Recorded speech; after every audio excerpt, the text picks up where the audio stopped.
So my new favorite propaganda against Gen Zers in the workplace comes to us from, surprise, surprise, Fox News, where Fox News is talking about how there's a study that was conducted about Gen Zers in the workplace and how most of them need their parents involved in some part of the process. Like 77% of Gen Zers say that they had a parent at the interview, or there's a large number of them who had parents help them fill out the resume, or take tests, or email their managers, or speak to their managers on their behalf. And there's a lot of fun stuff to uncover about this study. It's not a study, it's a survey. It was a survey done by ResumeTemplates.com, which is a company designed to sell you templates for your resume because people get in their heads about what a resume looks like. I understand that. I've had friends help me out with it because you want to have something that catches the eye, right? But this is a company that is not, this is not a scientific company. This is a company that sells help getting a job. So of course, this is the type of stuff they're gonna do. Like should you be going to your parents, or should you be coming to us, the professionals? So I'm already suspect about this already.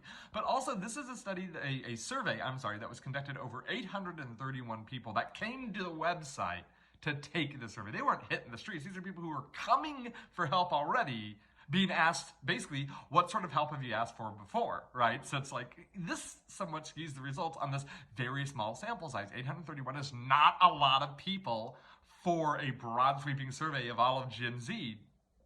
Anyway, when you read through this study the survey that they did, some of my favorite parts, like there's one number that's quoted by Fox News of like 77% of Gen Zers brought their parents to the interview.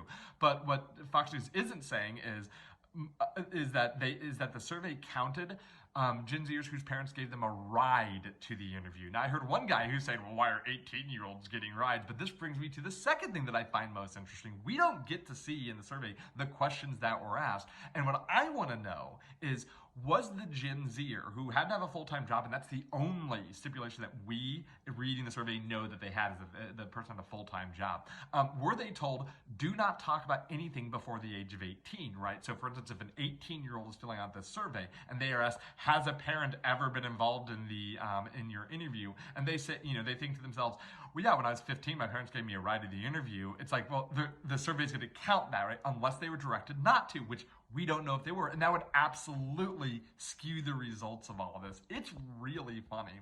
I don't know why people want us to think Gen Z is like the weirdest workplace phenomenon we've ever seen. They're just young people who don't understand how to navigate the workplace. We're treating it like this is something brand new, right? All right, that's it. Bye.